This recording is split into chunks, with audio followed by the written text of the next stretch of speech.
Back to In the Huddle with Bill Scott and Green Bay offensive lineman T.J. Lang. And we're back at the fifth quarter in Little Chute. Transportation for our player guest provided by L&S Classic Limousine.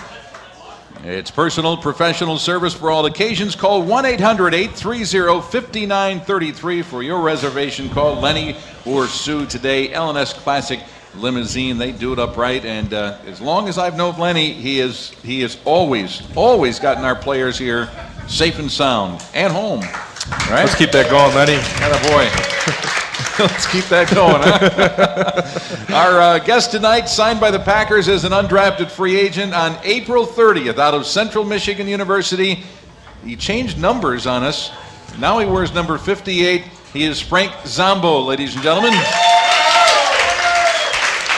I kind of like that 47, to be honest with you. I did too. It made me look a little bit more athletic. I feel like it was like a skinnier number. I thought it made you look slimmer. I agree. I was going to say the same thing. Yeah, 58's a rather big number, but maybe I'll look more intimidating. Yeah, so, did you stand in the mirror and look and come up with that, or you? No, they just I had an option and I just picked it. No, I mean just as far as the slim, you know, the slimming aspect of 47 compared to 58. Yeah, I did look at that, and I'm just gonna have to go with it. Yeah.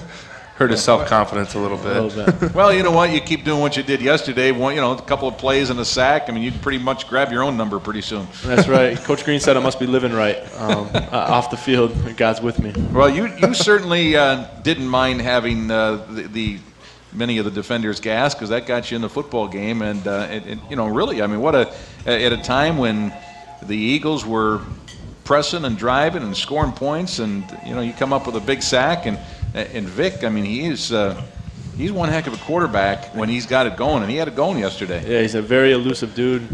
He can move around really well. When I came in there on my sack, I saw him sitting there. I was like, please just hold on to the ball. Please just hold on to the ball. Then last second, I saw him make eye contact with me. I was like, oh, this can't be good. And I saw him step up, and I was luckily able to just hold on to his hip and take him down. Yeah, he almost slithered away, but you had enough in you to hang on to him. And that's right. So congratulations on that. That's good stuff. Yes, thank you. It got to feel pretty good. Oh yeah. Who's the first person you called after the game? Probably my mom and dad. Okay. And my girlfriend. And then my best friend from high school. Those are usually the three people I talk to. Yeah, Brandon must have been pretty excited for you. Oh, yeah, very excited. Absolutely. He played defensive end in college and made the transition to outside linebacker in Green Bay. How was that a difficult thing for you initially?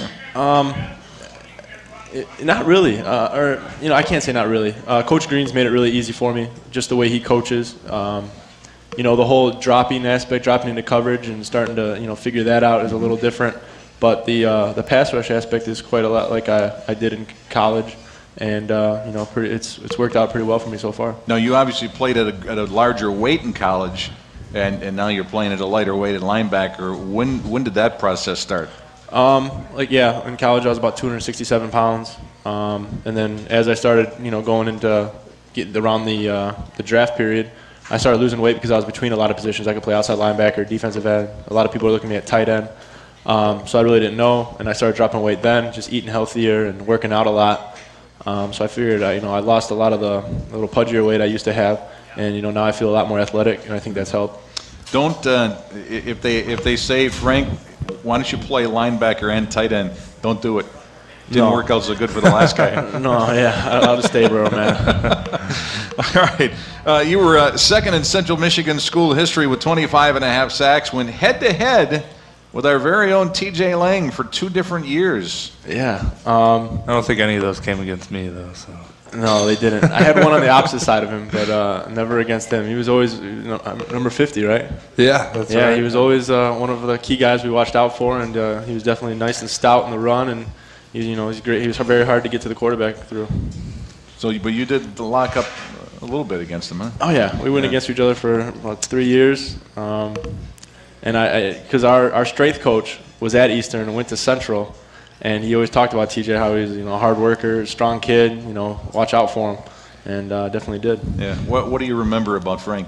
We had some great battles. I mean, like he said, he was heavier in college. He was about 270, and that's pretty big, playing in the MAC. So, every time we played them, he was the guy that we looked out for, and I think the last matchup we had my senior year, I think we ended up throwing the ball 80 times. So, I went against Frank quite a lot, and he was always a very stout player. And when they said they were signing him here, I was excited for him. I love seeing guys coming out of the MAC, and what Frank has done, so far in the preseason, and even yesterday getting his first career sack. I mean, he's been a guy in our defense that stepped up and made plays when he's got the opportunity. So, he's a guy, and I think that's a tribute to his hard work and his dedication. So he's doing a great job for us. I read a story today that said after the last time you guys played, you got in contact him.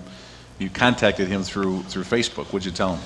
Yeah, I told him, hey, I know they were kind of disappointed after we beat them. But I told him, hey, you're a hell of a player. Keep your head up. And I knew my goal was to make it to the NFL someday. And I said, hopefully someday again we'll meet up and play in the NFL together. And make that your goal, because I knew that he was a player that had the potential to do that. And here we are on the same team and going head to head against each other once again. So it's great seeing guys that I've played against in college that have been able to make it, and Frank's doing a great job for us so far. Now, they were a better team than you, but the last two times you played them when you were there, 48-45 and 56-52 victories. Did you guys play any defense? You couldn't have been too proud of being on that defensive unit there, Frank. No, I mean, my sophomore and junior year, we weren't very good at defense. We just depended on our offense, and then we changed it around my senior year. We were actually top 25 in defense. In the country, and we definitely turned it around. We beat up on Eastern my senior year, but TJ wasn't around to experience that. And that was a pretty bad one, wasn't it? Yeah, we beat them pretty bad. 58-3 or something. Yeah, like that was pretty rough for Eastern, but yeah, we always had some great battles, Eastern versus Central, and it was usually the last game of the year. So Central usually. They had it pretty locked up that they were going to the MAC championship, and we were just kind of playing for our seniors and trying to send them out with the victory. So we both had some motivation to go out there and win the game, and we had great battles. I think both the last 2 years, I think Central missed a field goal to send it in overtime, and the last game, I think they had a potential drive.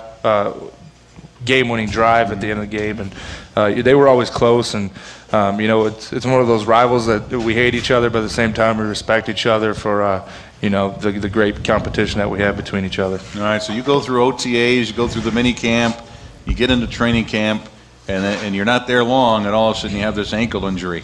Yeah. And obviously you had to do whatever you could to get back on the field. How'd that work out? It was my first week of practice in the camp, and Coach Green told me I was doing really well. I felt like I was doing really well. I was getting a lot of snaps, making the best out of every snap I had, and I went down with an ankle injury. The thing blew up, the size of a softball, and I was just like, just my luck. And luckily, it looked a lot worse than it was. And with the training staff here we have, is just second to none. And I just put a lot of time into treatment, and I was able to get back out there and still perform at a high level. And then you get your break when you're playing the Colts of all teams on national television. Yeah. And you get a start, and you play pretty well. Yeah. We were kind of hurting at outside linebacker. We had guys hurt, and my number got called. And I just knew this was my time. This is my one opportunity. I'm gonna make the best out of it and give every play like it's my last. And things just happened for me. And I came out of that game feeling pretty good about myself, going against a starting offense, going against a future Hall of Famer, Pro Bowler, Peyton Manning, and getting a sack fumble. Not many people can say that. Now, you must have known you had a chance because, everybody said you were one of the stories of training camp, and people were jumping on the Frank Zombo wagon, and I think fans wanted to see Frank Zombo on his football team. I think you won a few fans over in training camp. Yeah, I had a lot of supporters, which definitely helped. Green Bay fans here. I grew up a Detroit fan, and never again. No matter what happens, I think I'll always be a Packers fan. And just the way everyone takes care of us is outstanding. Pretty cool, huh? Outstanding. Yeah. Congratulations on making the team. That's awesome. And like we talked about at the outset of the sack right off the bat yesterday, that's all right. Yeah, thank you. Frank Zombo is our guest. He'll be with us for the rest of the hour along with TJ Lang. Don't forget, email us your questions on the show tonight, inthehuddleshow.com. We come back, we'll continue with TJ and Frank from the fifth quarter in Little Chute on the Woodward Radio Network.